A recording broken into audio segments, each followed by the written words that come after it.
श्री स्वामी समर्थ. जय जय स्वामी समर्थ. नमस्कार स्वामी भक्त हो. स्वामी स्पर्श या यूट्यूब चॅनलमध्ये तुम्हा सर्वांचे मनापासून खूप खूप खूप स्वागत. स्वामी भक्त हो, आजच्या या काळामध्ये आपल्याला अनेक संकटांना तोंड द्यावे लागत असते.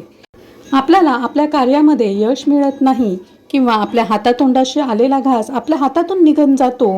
हातामध्ये घेतलेलं कार्य पूर्णत्वास जात नाही.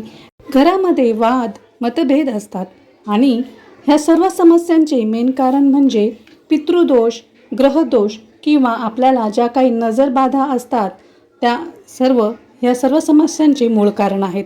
आणि या सर्व समस्यांवरती उपाय करण्याची नामी संधी म्हणजे अमावस्येची सेवा. तर अमावस्येला या सर्व संकटांमधून दूर जाण्यासाठी, मुक्तता मिळवण्यासाठी कोणत्या सेवा करायच्या आहेत ते मी तुम्हाला आजच्या या व्हिडिओमध्ये सांगणार आहे.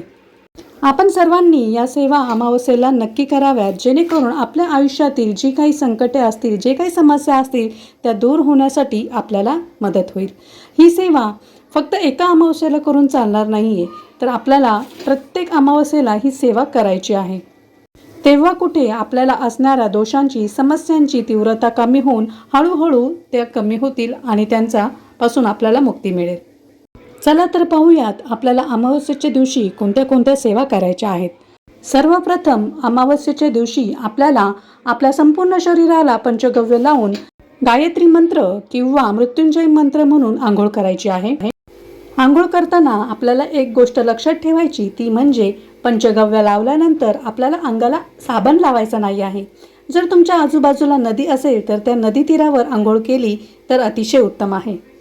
त्यानंतर पाण्यामध्ये जाडे मीठ, हळद, गोमूत्र आणि लिंबू टाकून आपल्याला घर स्वच्छ पुसून घ्यायचे आहे आणि घराचा उंबरठा आपल्याला हळदीने सारवून घ्यायचा आहे.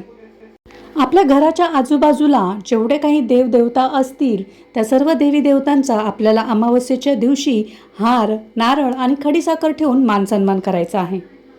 आपल्या घराच्या आणि आपल्या स्वतःच्या संरक्षणासाठी आपल्याला उजव्या हातामध्ये पिवळी मोहरी घेऊन त्यावरती 11 वेळा कालभैरवाष्टक आणि 11 वेळा वेदोक्त वल्गासुक्ताचे पठण करून आपल्याला ही मोहरी संपूर्ण घरामध्ये टाकायची आहे. त्यामुळे आपल्या घराचे व आपले वाईट शक्ती, करणी व इतर वाईट बाधांपासून संरक्षण होण्यासाठी मदत होते. त्याचप्रमाणे जर आपल्या घरामध्ये कोणी आजारी व्यक्ती असेल तर त्या आजारी व्यक्तीवरून, तसेच आपल्या घरावरून आणि समजा दुकान असेल तर त्या दुकानावरून आपल्याला एक उतारा करायचा आहे. आणि तो म्हणजे आपल्याला एक नारळ घ्यायचा आहे आणि त्या नारळावरती कोरड्या शेंदुराने त्रिशूळ काढायचा आहे आणि हा आपल्याला तो वाहत्या पाण्यामध्ये प्रवाहित करायचा आहे. समजा वाहते पाणी नसेल तर कचराकुंडीत तो नारळ टाकून दिला तरी देखील चालेल. आपल्याकडे जर एखादे वाहन असेल तर त्या वाहनावरून आपल्याला हा नारळाचा उतारा 7 वेळा श्री स्वामी समर्थ या मंत्राचा जप करून करायचा आहे. फक्त हा उतारा करताना आपल्याला वाहन जागेवर चालू ठेवायचे आहे. उतारा करून झाल्यावरती हा नारळ जागेवरती फोडून आपल्याला स्वामी समर्थ महाराजांना मुजरा करायचा आहे. हा उतारा झाल्यानंतर आपल्याला हातामध्ये पांढऱ्या मोहरी घेऊन त्यावेळी 11 वेळा वेदोक्त वल्गासुक्त बोलायचे आहे. आणि या पांढऱ्या मोहरी आपल्याला पिवळ्या कपड्याच्या पिशवीमध्ये पिवळ्या धाग्याने बांधून ती पिशवी आपल्याला इंजिनाच्या आतमध्ये तारेने बांधून ठेवायची आहे. त्यामुळे आपल्या वाहनांना बाधांपासून रक्षण होण्यासाठी मदत होते. त्याचबरोबर आपल्याला अमावस्येला आणखीन एक सेवा करायची आहे आणि ती म्हणजे आपल्याला अमावस्येला कोहळा, गोरक्ष चिंच किंवा असोला नारळ जे काही आपल्याला भेटेल ते आपल्याला घरी आणायचे आहे.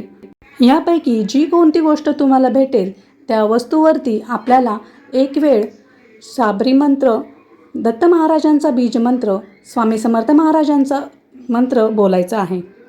त्यानंतर नवनाथ मंत्र, कालभैरवाष्टक आणि वल्गासुक्ताचे 11 वेळा पठण करायचे आहे.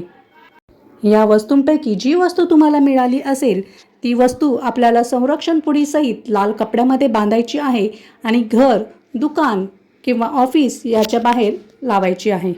जर तुम्ही ती आधीच बांधलेली असेल तर ती वाहत्या पाण्यामध्ये प्रवाहित करा किंवा कचराकुंडीमध्येच टाकून दिली तरी देखील चालेल. काही वेळेला कोहळा किंवा असोला नारळ बांधल्यानंतर त्याच्यातून पाणी गळते. अशा वेळी तो खराब झालेला नारळ किंवा कोहळा काढून टाकायचा आणि त्यानंतर जो शनिवार येईल त्या शनिवारी आपल्याला पुन्हा नवीन नारळ किंवा कोहळा बांधायचा आहे आणि तो खराब झालेला नारळ किंवा कोहळा कचराकुंडीत टाकून द्यायचा आहे. आणि हा उपाय आपल्याला नेहमी सूर्यास्तानंतरच करायचा आहे. आपल्या घरामध्ये जर वादविवाद होत असतील, घरातील सदस्यांमध्ये मतभेद होत असतील, तर एक नारळ पूर्ण सोलून त्याची शेंडी देवाकडे करून ठेवायची आणि सकाळ संध्याकाळ त्यावरती एकामागून एक असे 7 कापूर आपल्याला जाळायचे आहेत. हे कापूर जळत असताना आपल्याला त्यावरती स्वामी समर्थ मंत्रांचा, गायत्री मंत्रांचा जप करायचा आहे. दर पौर्णिमा किंवा अमावस्येला हा नारळ आपल्याला बदलायचा आहे. जर नारळ खराब निघाला तर तो आपण विसर्जित करू शकता, अन्यथा त्या बदललेल्या नारळाचा आपण प्रसाद म्हणून घरी सेवन करू शकता. सगळ्यात महत्त्वाची गोष्ट म्हणजे शक्यतो अमावस्येच्या दिवशी परान्न घेऊ नये. परान्न घेतल्यामुळे आपण ज्यांच्या घरची परान्न घेतो त्यांचे दोषसुद्धा आपल्याला लागले जातात.